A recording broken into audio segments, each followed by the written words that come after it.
It's 420 someplace. The living standard was pretty high. People would be doing surfing, rent was low. Um, the standard of living was pretty high compared to us coming from a third world country. Right. These rich kids over there wouldn't have as much, the time and tools and hobbies compared to the people that were working class here.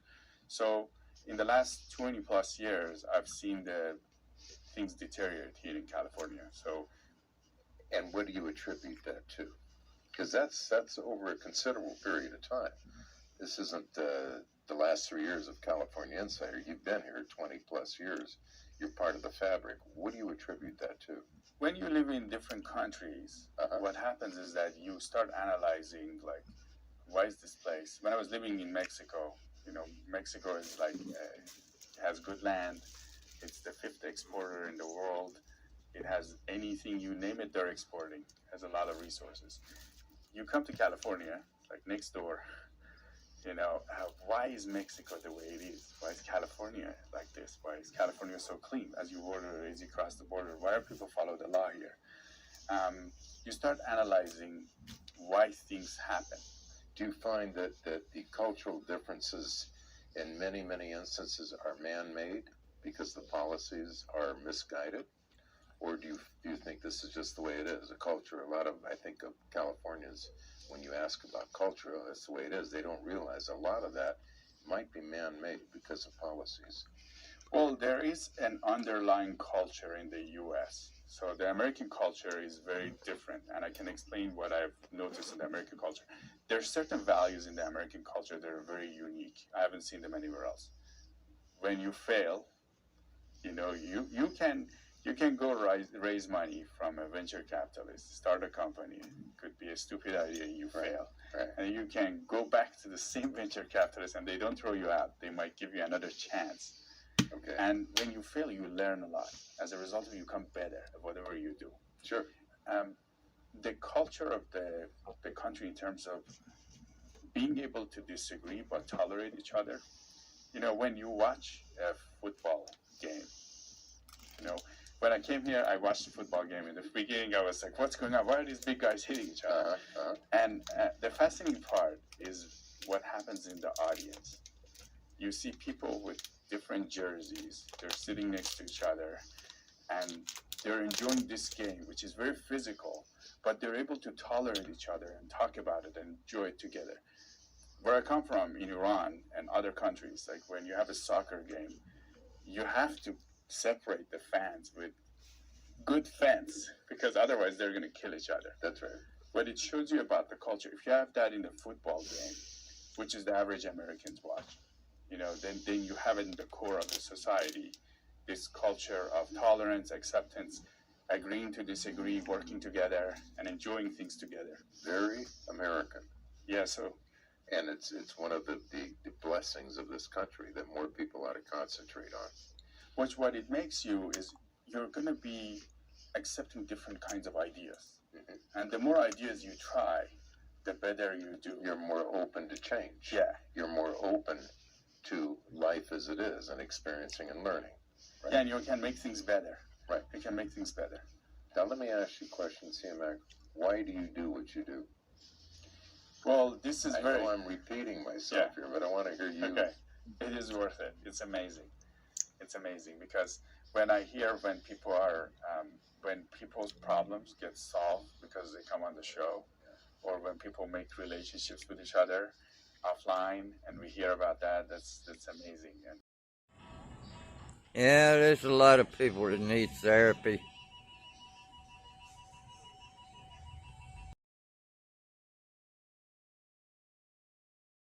Today, the Republican-led House holds its first hearing in the impeachment inquiry.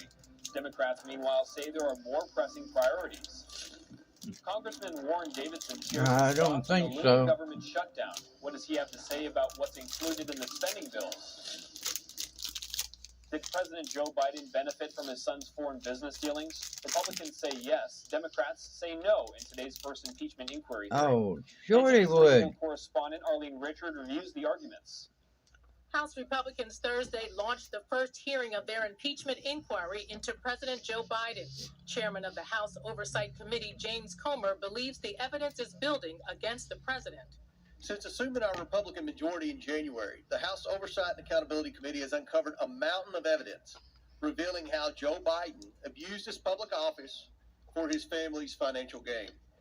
For years, President Biden has lied to the American people about his knowledge of and participation in his family's corrupt business schemes. He said Biden repeatedly lied about his knowledge of his family's foreign business dealings. Joe Biden also lied to the American people about his family making money in China.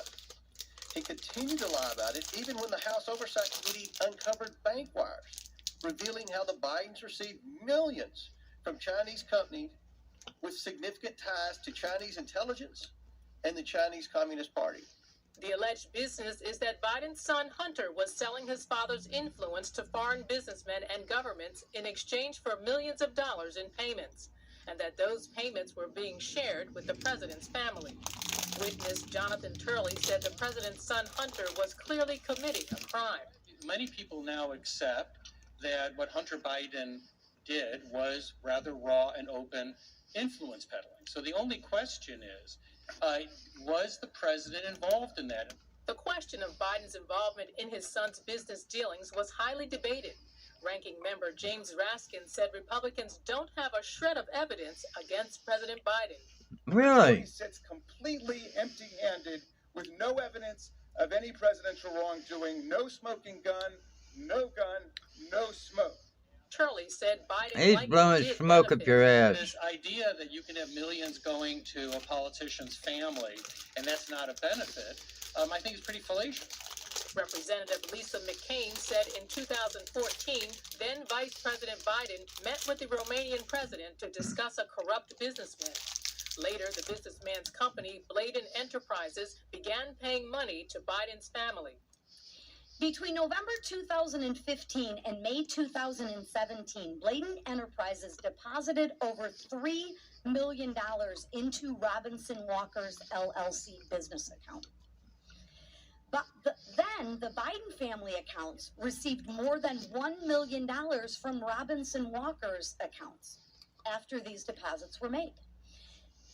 Ironically, 16 of those 17 payments occurred while Joe Biden was vice president. Another issue of contention was whether or not Republicans had the authority to hold the hearing in the first place. Democrats said the rules required them to have a full House vote. Speaker Kevin McCarthy initiated the inquiry 2 weeks ago.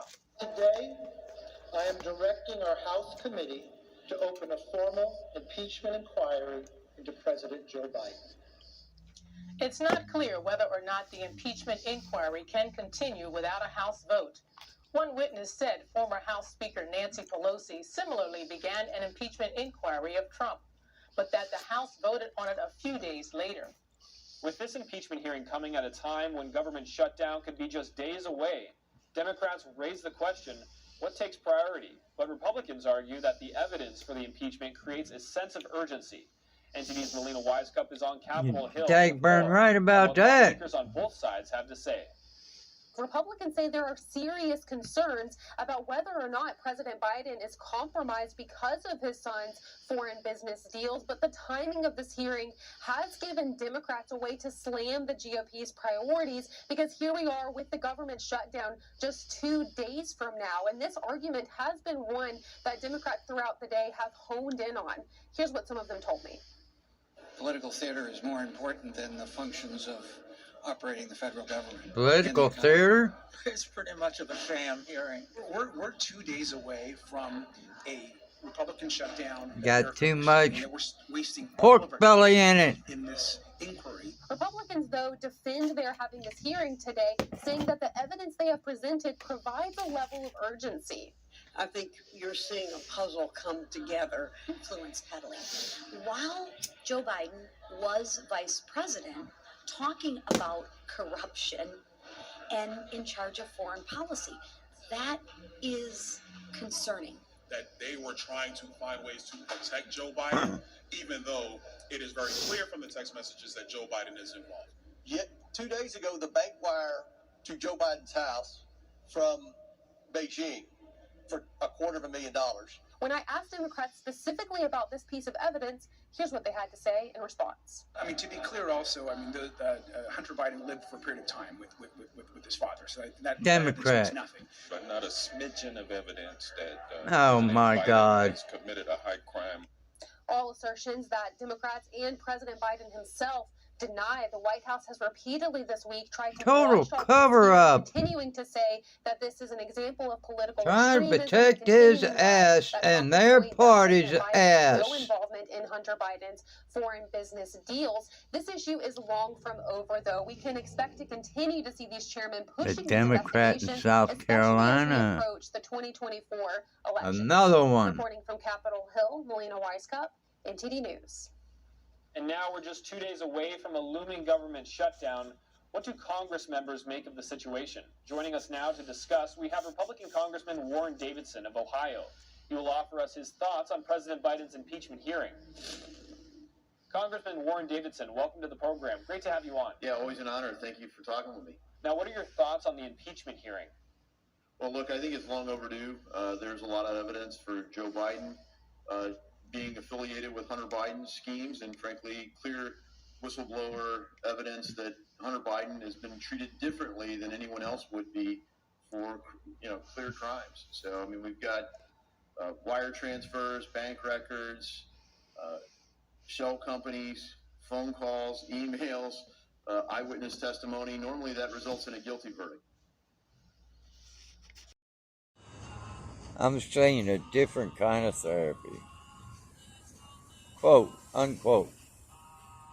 Destroying the planet so that we can make a battery that's in a car subsidized here. Florida Governor Ron DeSantis talked about the growing influence the CCP has in Latin America and the Indo-Pacific. Watch. They have been able to build the second most powerful military in the entire world. We need a totally new approach to China. We are going to have real hard power in the Indo-Pacific, like Reagan, to deter their ambitions. We're going to have economic independence from China, where we're decoupling our economy. And we are going to go after the cultural power they have in this country. And CEO Vivek Ramaswamy defended himself after candidates attacked him for his business dealings in China. When every other CEO expanded into the Chinese market, you know what I did with my first company? We opened a subsidiary in China. But you know what I did that was different than every other company? We got the hell out of there. The third Republican primary debate is set to take place in Miami on November 3rd. Arian Pastar, NTD News. Meanwhile, former President Trump was in Detroit, where he addressed workers of Drake Enterprises, a non-unionized auto parts supplier in Clinton Township. Trump accused the Biden administration of killing U.S. auto industry with its push for electric vehicles amid the United Auto Workers union strike. I will not allow, under any circumstances, the American automobile industry to die. I want it to thrive and to thrive like never before. Biden's mandate isn't a government regulation. It's a government assassination of your jobs and of your industry. The auto industry is being assassinated. And it makes no difference what you get. He wants electric vehicle mandates that will spell the death of the U.S. auto industry. You know, I see people really with mixed emotions because you're striking for wages, but you know your job's only going to be here for 2 years or 3 years if you're lucky. Trump insisted that Biden's embrace of electric vehicles would ultimately lead to job losses, and that the Biden administration's goal was to sell out to China through the climate agenda. 40% get an endorsement from union leaders. Trump also added that he supported of all employees will lose their jobs. if the proposed pollution limits would take effect. President Biden said that when he took office, that by 2030, at least half of U.S. cars would at least be part electric. While Trump skipped the second GOP debate to address workers directly, his thoughts on the electric vehicle transition were welcomed among his supporters. Both former President Trump and President Biden are competing for union votes. We saw Trump visiting striking auto workers in Michigan last night as a counter-programming during the GOP debate. And joining us now to discuss the shifting dynamics of union support in politics, we have Carrie Sheffield, Senior Policy Analyst at the Independent Women's Forum. Carrie Sheffield, welcome to the program. Great to have you on. Thank you for having me. The United Auto Workers Union is striking right now. They have Ford, General Motors, and Chrysler's parent companies. And now they've been striking since September 15th. They're asking for a 40% pay raise, among other things. And President Trump and President Biden have been, former President Trump, they've been asking for union support. They've made appearances to auto workers, and Trump has said earlier that the shift to electric vehicles would lead to mass layoffs. Now, Trump has asked for union votes here, and historically, Democrats have gotten union support. So what do you make of all this? Well, Jack, I think what's really interesting is a dynamic that was captured that I'll explain in the 2020 election with the Trump campaign. So a senior official told me this story from the 2020 campaign, and it was that I believe it was in either Ohio or Pennsylvania, some kind of working class Rust Belt area. And the Trump campaign was hosting a rally with the membership of the union, and right nearby, within eyeshot or earshot even, there was a rally competingly being held by the union leadership for the Biden campaign. And to just have this dichotomy between the bosses and the workers themselves, that, and I spoke also with the head of unions for Trump, Workers for Trump in 2020, and he was telling me how it was his first time, and he's been in politics for decades, to see the membership going against the union leaders. It was Donald Trump who was the one who was able to do that. John McCain couldn't do it as a Republican. Mitt Romney couldn't do it as a Republican. George W. Bush didn't really do it. So historically, yes, you are right. And even if it is a majority as well, there was just this overall sense, though, within the membership that they are not afraid to buck the party or the union leadership, and Trump emboldened them. So that's what I think you're seeing that dynamic play out more, and I think it was a pretty savvy strategy for Trump to do that counter-programming during the debate night. And as far as the EV mandates, I mean, Trump's spot on from a policy standpoint because it's China who wins, because on the one hand, you have EV mandates from the Biden administration that are completely untenable, completely unworkable, and unachievable. But then you also have Biden saying he wants to have EVs and clean energy, but then he won't go actually let the American producers produce, for example, the critical minerals. You know, vast portions of the American West are owned by the federal government. More than half of the state of Nevada is owned by the federal government. Large portions of Alaska and Utah, and critical minerals are beneath the soil of the federal land. Well, guess who's not allowing the mineral mining? Joe Biden. And so who's winning in this scenario? It's China. So Joe Biden's a total hypocrite in terms of saying he wants to have more clean energy and EVs here in the U.S. While he's not allowing the production of it. And that's all playing into the workers. They're seeing this dynamic. They're seeing the hypocrisy for Joe Biden, him going out to the picket line. I think it's hitting pretty hollow. I want to ask you now about the Republican Party's approach to appealing to blue-collar workers. How did that change under Trump? Yeah, it really was a remarkable shift to have blue-collar voters and people without a college degree to shift and break in majorities for Trump. And that is something that the Republican Party for so long had really been perceived as kind of an out-of-touch country club, snobby ethos. And to have Trump, they call him the blue-collar billionaire, that even though he is a very wealthy man and grew up with a very wealthy father, he still understood how to relate to your construction worker, your taxi driver. He was able to speak to them and to resonate his message with them. And I think that that's something you see across the country now, not just within the federal position of the GOP, but you're seeing it statewide also. That's why Republicans are doing so well in the states. That's why you're seeing a mass migration out from blue states into red states like Texas and Florida. And I think you're going to continue to see that. And now, how important is the union votes to the presidential candidacy right now? Yeah, I mean, it's a shrinking proportion of the population in general. I think it's, I don't want to say exact figure, but it might be around 10% or so in a private sector union, but it's definitely going downward. But the interesting thing to watch is the public sector unions, and they're gaining a lot of power. And that's something that I think is pernicious. In particular, even FDR, who was Mr. New Deal, a Democrat, opposed public sector unions because they said it's an inherent conflict of interest. And they are vociferous. I mean, the teachers union is a big component of that, the public sector teachers, because they don't want competition. They don't want school choice. They don't want to be held accountable. They want to have the rubber rooms where you have teachers who are accused of pedophilia very credibly, and other problems, or just being incompetent teachers who are still getting paid in the rubber rooms because of the teachers unions. And so I just think that the public is cresting on this issue of school choice, just as an example with the unions. Carrie Sheffield, thank you so much for your time. That's all we have. When cars were cars and parts were parts.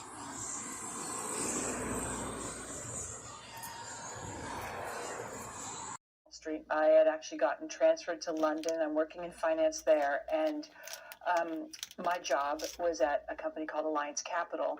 It was one of my clients when I was at Goldman Sachs, and my job was to essentially interview the CEOs of multinational corporations to decide which European companies should be in our portfolios.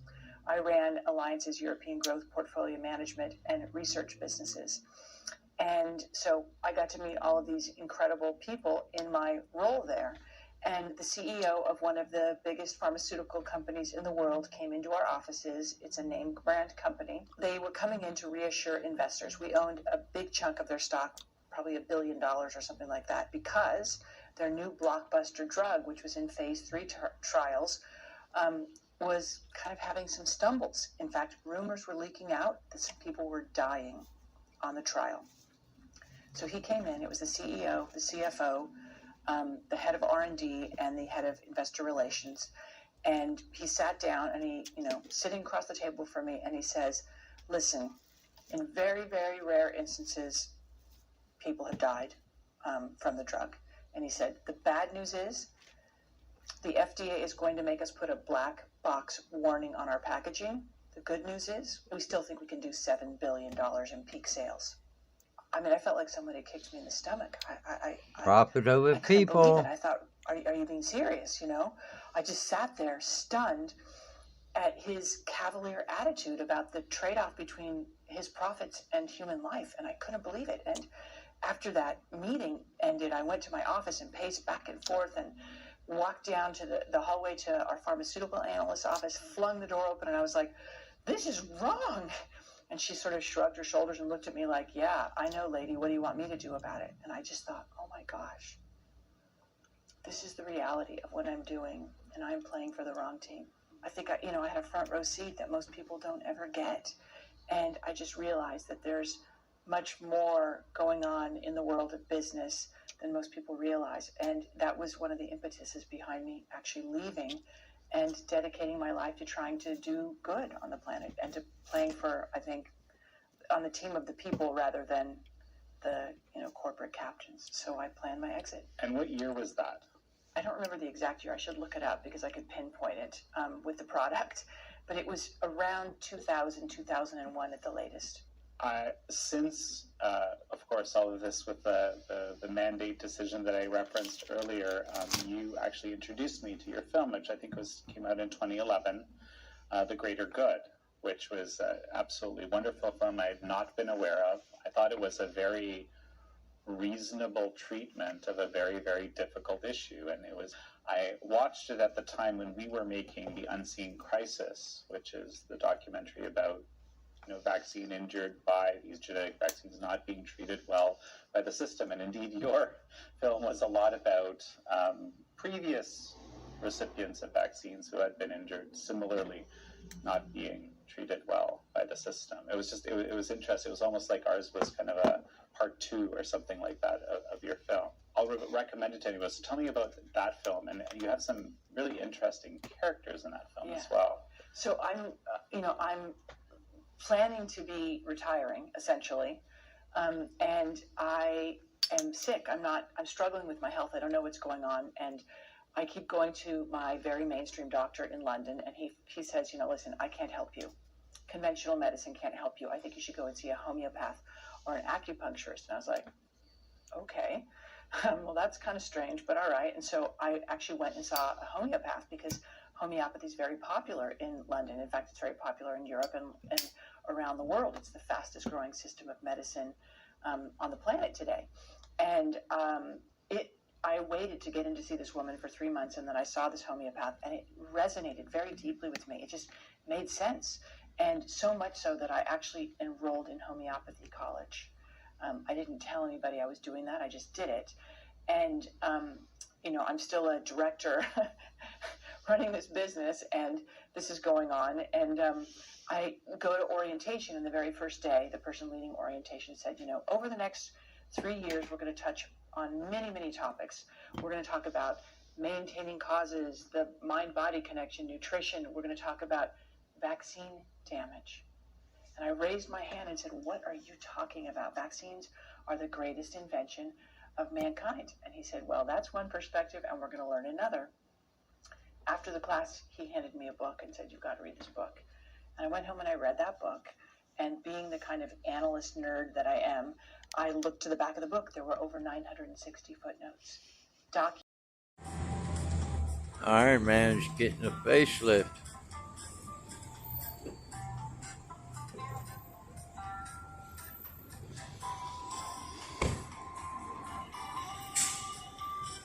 Savage Pizza. Vaccines without any liability, so they had no incentive whatsoever to make a safer product. That's insane.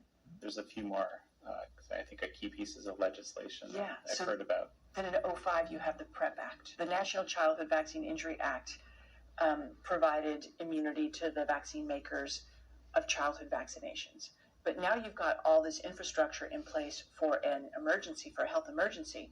And the PrEP Act in 2005 provided immunity to any company that makes what's called a medical countermeasure in the event of a public health emergency. So anybody who made a mask, a test, or a vaccine under the COVID emergency declaration was shielded from any kind of liability for their products. And then, of course, the government is actually paying for the shots, using our tax dollars and printing money to do it. It's a license for these people to do whatever they want with no liability.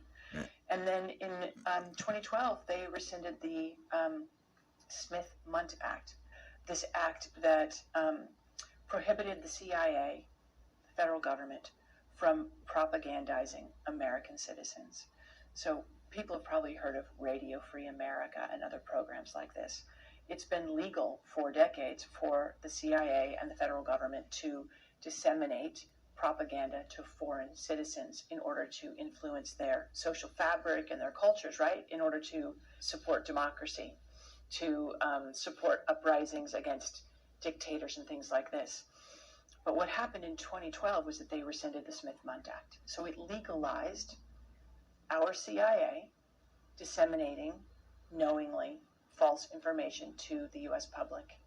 And the critics were clearly very concerned when this happened. And what ended up happening as a result of that was the people who passed it said, don't worry, we're not setting up a program and we don't have any funding for it. Yeah, in 2013, they set up the program, and in 2016, they funded the program. And so what is the upshot of this, Jan? Essentially, anything that you see in the news could be propaganda. And that was the Obama administration. That's legal. At what moment did you because the Health Freedom Defense Fund is a relatively new thing, right? Basically, what happens is, first of all, in 2011, so all this stuff is going on in the background. I'm doing all this research. During the Obama administration. Things aren't quite right here. And so this is while I'm making the movie. I'm thinking about, well, why would they pass this Model State Emergency Health Powers Act legislation? Who needs this? And then you have the swine flu. Swine flu comes out in 2009, and the federal government's declaring, an emergency, and yet the data don't support that.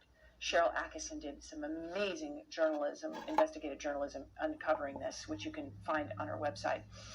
So I'm piecing all this together.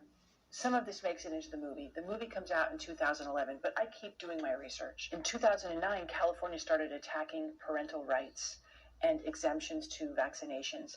They ultimately took away the philosophical, they never had a religious specific exemption, but they had a philosophical one that covered religious. They took that away.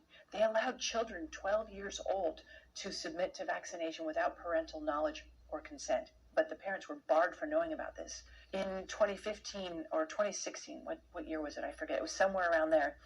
In New York, you had a legislator introduce quarantine laws that would allow the state of New York to quarantine a person indefinitely for unspecified diseases and take them someplace without anybody's knowledge or any power to get out of it. There was no proof that they were sick, that they were a threat to anybody or anything like this. Do you understand what I'm saying? There's all this stuff going on where our individual rights and parental rights are being eroded. And so as a keen observer and researcher of the whole vaccine paradigm, when 2020 unfolded, I could see where this was headed. I actually said to my husband in early January, went right okay, where I they're knew it was finally going to going to go. really go for it. They're going to use this as an opportunity to coerce and force vaccinations. And he thought, oh, don't be silly.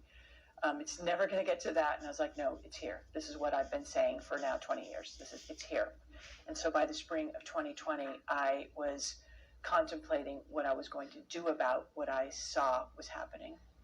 And I tried, bugging anybody who would listen to me. Most people weren't. Is it my imagination, or is this thing crooked, or what? I don't know, it just looks weird. Maybe more in line with each other. Unelected, unaccountable bureaucrats, and the whole administrative state sits underneath the executive branch of government. It was never envisioned by our founders. So that was one thing. It really struck a blow because CDC was, let's just say, playing outside its sandbox in a big way. Yeah. But I think it did something much, much more fundamentally on. And that was that it inspired people. It gave Americans hope that they were not helpless. I just can't tell you how many people called us and emailed us and reached out. I just think that it was one of those moments that actually provided a tremendous amount of inspiration to people who felt like there was no one listening and no one fighting for them. And that was probably the biggest success of it. Why don't you tell me just what you're working on these days? So Health Freedom Defense Fund has a mission ultimately to enshrine in the public confidence, in the public consciousness, the idea that each and every one of us owns our bodies, and that the idea that we need to ask government for an exemption is upside down. We shouldn't have to ask anybody for an exemption because we and we alone get to make choices about our bodies. So that's our long-term mission, okay? And in order to achieve that, we try and educate people about their rights.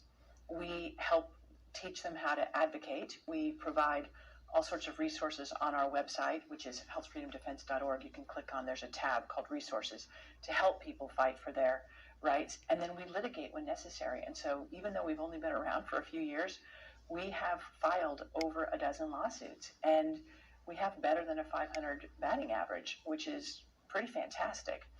We've sued the federal government 3 times, the Los Angeles Unified School District twice. We're in 2 cases right now against Nike and Disney, and one against LAUSD, and we're still in one against the federal government on behalf of federal employees. But the most important ones I think that we're working on right now that are unique, number 1 is the Los Angeles Unified School District. This school district is still mandating the shot today, despite the fact that we've known since July, August of 2021 that the shots don't stop transmission or infection. We also know that they're dangerous. Why would any business, school district, government body continue with this insanity that you're actually... The country's another day older and another day deeper in debt. Incident earlier this year. Let's zoom in. State Department officials told lawmakers that Chinese hackers stole 60,000 emails from 10 State Department accounts during a security breach earlier this year. That's according to a staffer who attended a private briefing by State Department IT officials on Wednesday. The staffer works for Senator Eric Schmidt and declined to be named. According to the briefing details shared by the staffer, 9 victims were working on East Asia and the Pacific, and 1 worked on Europe. The Chinese hackers were able to steal sensitive information about their travel itineraries and diplomatic deliberations. The hackers also obtained a list containing all of the department's emails. U.S. officials and Microsoft said in July that Chinese state-linked hackers had accessed email accounts at around 25 organizations since May. These include the U.S. Commerce and State Departments. The extent of the breach remains unclear. The sweeping hack has refocused attention on Microsoft's outsized role in providing IT services to the federal government. Senator Schmidt said in a statement shared by the staffer, "We need to harden our defenses against these types of cyber attacks and intrusions. We need to take a hard look at the federal government's reliance on a single vendor as a potential weak point." Be able to get the evidence It's not clear whether before you can present it. inquiry can continue without a House And vote. they've been blocking every step of the way. Pelosi similarly began an impeachment inquiry of Trump, but that the House voted on it a few days later. Tiffany? They could impeach Trump With this impeachment hearing coming in like that way. shutdown could be just days away. One over a phone call Takes priority, but Republicans argue about Burisma. crazy sense of urgency. Ha ha. Weishaupt is on Capitol Hill with more. But the timing of this hearing has given Democrats a way to slam the GOP's priorities because here we are with Oh, they say it's about the. 2 days from now, and this argument has been one that Democrats throughout This the is day have stupid. honed in on. Plain stupid. I mean, they make all these claims, but they really don't have no claims to make. Operating the federal government and the economy. The evidence is there, folks. They lied to you. Republican shutdown that they're focused on. And yet we're Governor Doug Burgum says promoting electric vehicles would support China, which is exploiting other countries. And the batteries come from China. China controls 85% of the rare earth minerals. They're called rare earth because they're measured in parts per million. China is moving 100,000 pounds of earth in Indonesia, in Africa. They're literally destroying the planet so that they can make a battery that's in a car subsidized here. Florida Governor Ron DeSantis talked about the growing influence the CCP